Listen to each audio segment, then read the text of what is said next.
Welcome students. Students, आज का जो हमारा टॉपिक है that is the electric flux and surface area is a vector quantity.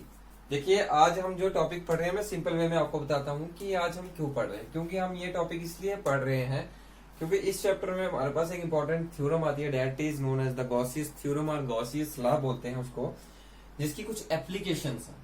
ठीक है ना, वो इंपॉर्टेंट टॉपिक है। उसी गॉसियस थ्योरम को पढ़ने के लिए मुझे इन दो टॉपिक्स को समझना बहुत ही ज्यादा जरूरी है और ये आगे भी चैप्टर्स में काफी ज्यादा हम इनको स्टडी करेंगे। ठीक है, तो अब बात करते हैं हमारे आज के टॉपिक में। और प्लीज प्रीवियस वीडियोस देखें, क्योंकि जब तक आप वो नहीं देखेंगे आपको ये कंसेप्ट नहीं याद रहने वाले। ठीक है ना, प्लीज प्रीवियस वीडियो देखें कि आपको पता चले इलेक्ट्रिक फील्ड क्या है, आपका डाइपोल क्या है, डायरेक्शन क्या होगी इलेक्ट्रिक फील्ड लाइन की, पॉजिटिव से बाहर की ओर, नेगेटिव से अंदर की ओर, ये सब बताया है मैंने पीछे। तो आज आता है, आज हम आते हैं आज के आपके टॉपिक पे, electric flux and surface area is a vector quantity. तो देखिए, फ्लक्स पढ़ने से पहले मैं आपको बता दूं surface area is a vector quantity. आप बोलोगे sir surface area is a vector quantity, कुछ सुना है? वेक्टर क्वांटिटी क्या होती है? Vector are those which has magnitude as well as direction. Means एक प्रॉपर डायरेक्शन होगी तभी वो वेक्टर है। ठीक है ना। और what is surface area? Means surface, कोई भी सरफेस ले सकते हो। एक बॉल की सरफेस ले सकते हैं, ठीक है, क्यूब की सरफेस ले सकते हैं, रफ सरफेस ले लेते लाइक माई हैंड। क्या इसकी प्रॉपर सरफेस है? यहाँ से अपवर्ड है, यहाँ से इससे डायरेक्शन में है, तो किसी भी सरफेस की बात कर सकते हो। और एरिया, उस सरफेस का जो एरिया होगा। तो कहते हैं surface area is a vector quantity. आपने ये बताना है कि सरफेस एरिया वेक्टर क्वांटिटी है, तो इसको बताता हूं मैं, लेकिन आपको एक आइडिया देता हूं। देखिए, ध्यान से देखिएगा। वो आइडिया क्या है? सपोज करते हैं स्टूडेंट्स की मैथ्स में आप पढ़ते हैं, अगर मैं एक रेक्टेंगल ड्रा करता हूं, देखिए ये मैंने एक रेक्टेंगल ड्रा किया, ठीक है। तो सरफेस एरिया ऑफ रेक्टेंगल क्या होता है? A into B means length into breadth. ठीक है ना। सपोज ये इसको ए मान लेते हैं, इसको बी मान लेते हैं, लेंथ इंटू ब्रेथ। तो अगर ए दिया है 2 सेंटीमीटर, बी दिया है 3 सेंटीमीटर, 3 2 का 6, तो ये 6 मुझे क्या मिला? ये 6 मुझे मिला इस रेक्टेंगुलर का मैग्नीट्यूड। आगे समझ, मैग्नीट्यूड का मतलब इसका जो साइज है। सिंपल सी बात, इसका जो रेक्टेंगल का सरफेस एरिया वो 6 है, तो ये तो मैग्नीट्यूड मिला है। लेकिन इसकी कोई प्रॉपर डायरेक्शन दिख रही है आपको? इसकी कोई प्रॉपर डायरेक्शन नहीं है। लाइक कि अगर मैं आपके सामने खड़ा हूं तो मैं बोलता हूँ भाई मैं आपको देख रहा हूँ, तो इसका मतलब जिस डायरेक्शन में मैं आपको देख रहा हूँ तो एक प्रॉपर डायरेक्शन है ना कि आप लोगों को देख रहा हूँ।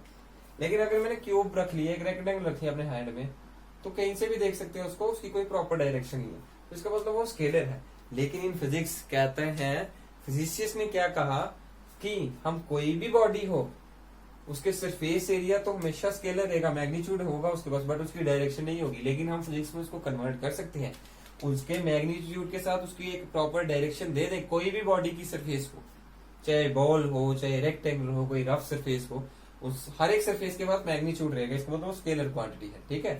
लेकिन हम उसकी प्रॉपर डायरेक्शन भी दे सकते हैं फिजिक्स में। तो वो प्रॉपर डायरेक्शन कैसे दे सकते हैं? देखिए, अब ध्यान से देखना, मैं एक चीज बताता हूँ आपको। सपोज देखिए, ये वाला जो लेंथ दिख रही है, इमेजिन करते हैं इस लेंथ की डायरेक्शन ये है, ठीक है। इस ये जो लाइन है इसकी डायरेक्शन ये मान लेते हैं, इस लेंथ की डायरेक्शन में ये मान लेता हूं, और इस लेंथ की डायरेक्शन में ये मान लेता हूं, ठीक है। ये बात बोलिए कि ये जो रेक्टेंगल है इसका मैग्नीट्यूड है, ठीक है। मैथ्स में इसका मैग्नीट्यूड तो पता ही है, लेकिन ये वेक्टर तो नहीं हो सकता। अब मैंने बोला अगर मैं वेक्टर बनाना भी चाहूँ तो क्या बोल सकता हूँ कि भाई इस सरफेस जो ऊपर वाला रेक्टेंगुलर होगा, ठीक है ना, उसके ऊपर की सरफेस की डायरेक्शन ये है, लेफ्ट इस वाली साइड की डायरेक्शन नीचे की ओर है, इस वाली बैक डाउन वाली साइड की डायरेक्शन इधर है, बैक वाली लेफ्ट वाली साइड की डायरेक्शन इधर है। तो आपको कोई प्रॉपर डायरेक्शन दिख रही है? तो नहीं है ना प्रॉपर डायरेक्शन, इसलिए स्केलर है। लेकिन अब इसको हम फिजिक्स में कैसे बना सकते हैं? तो कहता है, फिजिसिस्ट ने कहा, क्या कहा, कहते हैं जिसका मैग्नीट्यूड है किसी भी सरफेस का, अगर उसकी एक मैं प्रॉपर डायरेक्शन दे दूं, बट कैसे देंगे कि हम किसी भी सरफेस का जो एरिया होगा वहां से एक नॉर्मल ड्रा करें। और आपको याद रखना है, नॉर्मल हमेशा परपेंडिकुलर होता है भाई किसी सरफेस के। अगर ये मेरा हाथ है ना, ठीक है ना, इसकी कोई प्रॉपर शेप नहीं है, ना स्फेरिकल है ना रेक्टेंगुलर है, लेकिन इसका सरफेस एरिया तो हम निकाल सकते हैं। इसका मतलब इसका जो सरफेस एरिया होगा हैंड का, वो मैग्नीट्यूड होगा, वो स्केलर बन जाएगा। लेकिन फिजिक्स में कहते हैं अगर मुझे इसकी डायरेक्शन बतानी है तो मैं बोलूंगा जो इसका नॉर्मल होगा, जिस डायरेक्शन में नॉर्मल होगा उसी डायरेक्शन में इस हैंड के सरफेस एरिया की डायरेक्शन होगी। डायरेक्शन भी मिल गई, मैग्नीट्यूड भी मिल गया, इसका मतलब सरफेस एरिया क्या होगा? Vector quantity. और आपको याद रखना है नॉर्मल हमेशा कोई भी सरफेस हो उसका परपेंडिकुलर होगा। फॉर एग्जाम्पल ये रेक्टेंगल है, इसका परपेंडिकुलर क्या हो सकता है, रेक्टेंगुलर, इसका परपेंडिकुलर ये तो हो नहीं सकता, ठीक है ना। परपेंडिकुलर क्या होगा, बाहर की ओर देखिए जो 90 डिग्री का एंगल बना। अगर मेरा हाथ की सरफेस है इसका परपेंडिकुलर क्या होगा, ध्यान से देखें। अब ऐसे रखूंगा क्या, नहीं, ये साइड है, साइड व्यू।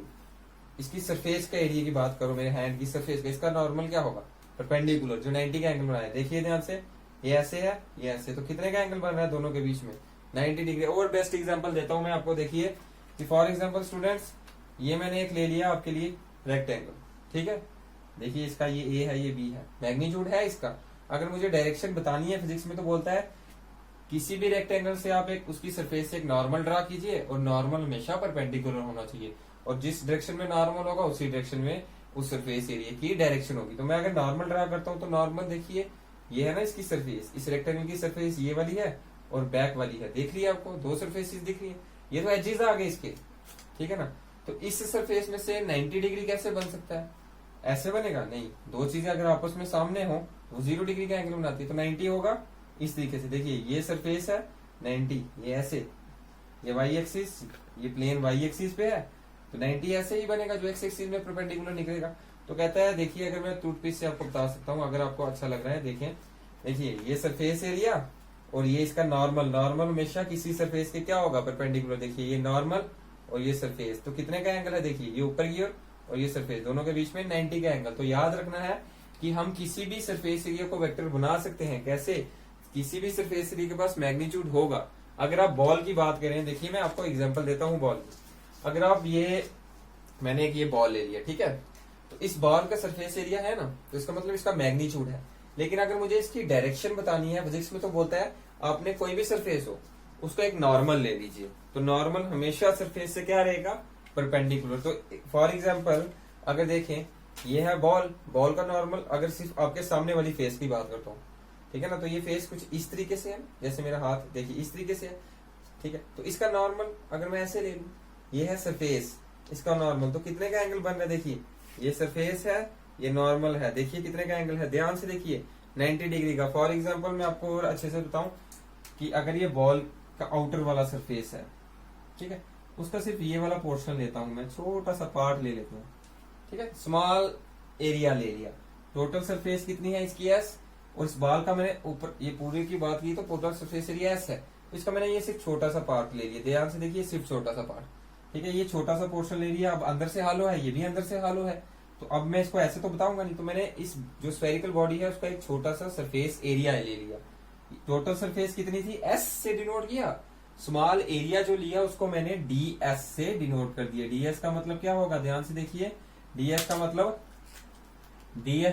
क्या होगा, एस क्या होगा, टोटल सरफेस एरिया, डीएस का मतलब जो स्मॉल एरिया मैंने लिया है उस बॉडी पे, ठीक है। और कहता है इसका सरफेस एरिया का मैग्नीट्यूड होगा, बॉल का तो मैग्नीट्यूड है क्योंकि हम सरफेस एरिया निकाल सकते हैं। अब मुझे बताना है कि इस सरफेस एरिया को वेक्टर कैसे बनाऊंगा।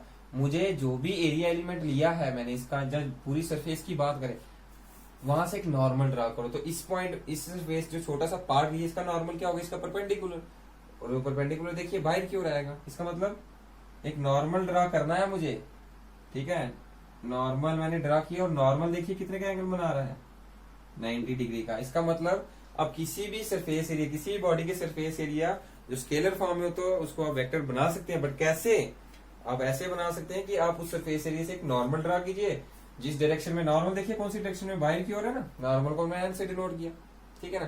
तो जिस डायरेक्शन में नॉर्मल होगा उसी डायरेक्शन में इस सरफेस एरिया का हम एक यूनिफॉर्म डायरेक्शन मान लेंगे। देखिए अब इसका मैग्नीट्यूड भी है, उसकी एक प्रॉपर डायरेक्शन है। इसका मतलब जो सरफेस एरिया, अगर ये बॉल है, स्फीयर है, तो इसका मतलब surface area of sphere is a vector quantity. तो याद रखना है कोई भी सरफेस एरिया, किसी भी सरफेस का एरिया होगा, हमें उसमें से हमेशा एक नॉर्मल ड्रा करना है, परपेंडिकुलर होगा उसका, ठीक है। आपको कंसेप्ट क्लियर हो कि हम किसी सरफेस एरिया को वेक्टर कैसे बनाएंगे, उसकी डायरेक्शन कैसे देंगे, with the help of normal. I think so आपको क्लियर हो गया, ठीक है। आ जाते हैं हम अपने नेक्स्ट टॉपिक में, व्हाट इज फ्लक्स।